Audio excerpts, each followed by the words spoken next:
শাশুড়ির কাছে ওই বউটা খুব খারাপ, যে বউ শ্বশুর শাশুড়ির খেদমত করে না। ওই বউটা খারাপ না যে নামাজ পড়ে না। ছেলের কাছে তার স্ত্রীর একটাই অপরাধ চোখে পড়ে, তা হচ্ছে পর পুরুষের সাথে কথা বলে কিনা। সে মনে করে তাইলে এর সাথে সম্পর্ক ছিন্ন করতে হবে। ও যতই বেনামাজি হোক, ও যতই বোরখা ছাড়া চলুক, ওর সাথে সম্পর্ক ছিন্ন করার কথা কোনো পুরুষ চিন্তা করে না, নিষেধ করে না। যখন দেখবে কোনো পুরুষের সাথে মোবাইলে একান্ত গোপনে, ফেসবুকে, ইমুতে, হোয়াটসঅ্যাপে, ভিডিও অডিও কলে কথা বলে, তখন ধীরে ধীরে না করে তিক্ততায় পরিণত হয়ে তালাক, ডিভোর্স পর্যন্ত যায় পৌঁছায়। ওই মহিলা যদি জীবনে এক ওয়াক্ত নামাজ না পড়ে, কোনো পুরুষ চিন্তা করে না তাকে তালাক দিতে হবে। কেন চিন্তা করে না জানেন? কারণ সে বিয়ে করার সময় দেখেই নাই, খোঁজে নাই যে নামাজ পড়ে কিনা। এটা তার দরকারই ছিল না। তার শুধু দরকার ছিল ফর্সা চেহারা। কি হতে হবে?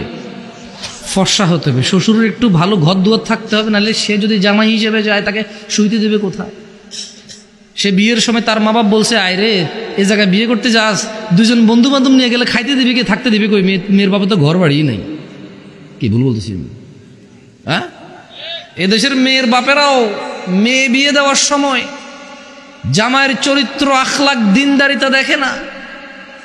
জামাই বন্ধু বান্ধব নিয়ে আসবে, হুন্ডা রাখার জায়গা করার জন্য জমি বিক্রি করে, সুদের উপরে ঋণ নিয়ে, টাকা ধার করে, চিটারি বাটপারি করে দালান কোঠা তোলে, কারণ জামাই জামাই শুতে দিবে। আরে বেটা, তোর বাড়িতে দুদিন থাকতে আসবে রে, একজন মানুষ দুদিন থাকতে আসবে, এর জন্য বিল্ডিং বানাইতে হবে সুদের উপরে টাকা নিয়ে, জমি বিক্রি করে? হ্যাঁ, ও একদিনের জন্য আসবে, 2 দিনের জন্য আসবে, যে কোনো মূল্যে ওর জন্য বিল্ডিং ঘর বানাইতে হবে। আর বেটা, তুই তো শ্বশুর বাড়িতে যাবি 2 দিনের জন্য না রে, একবারে বিল্ডিং দেখেই বিয়ে করতে হবে। হ্যাঁ,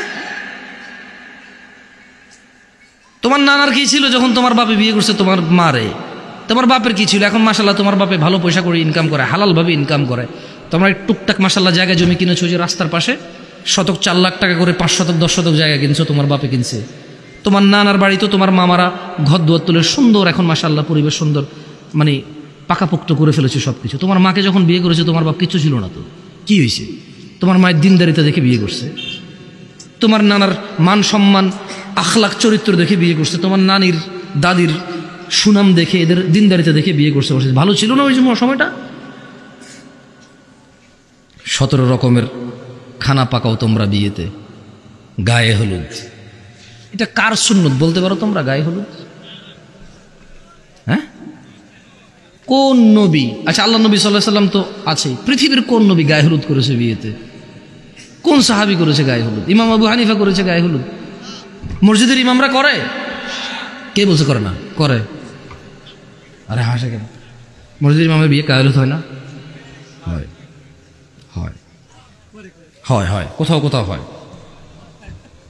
কোথাও কোথাও হয়। মেয়ের বাপের খুব ইচ্ছা, মেয়ের মা একমাত্র বিয়ে, মানে একটাই বিয়ে মেয়ের। আল্লাহ আমাদেরকে বুঝার তৌফিক দান করুন।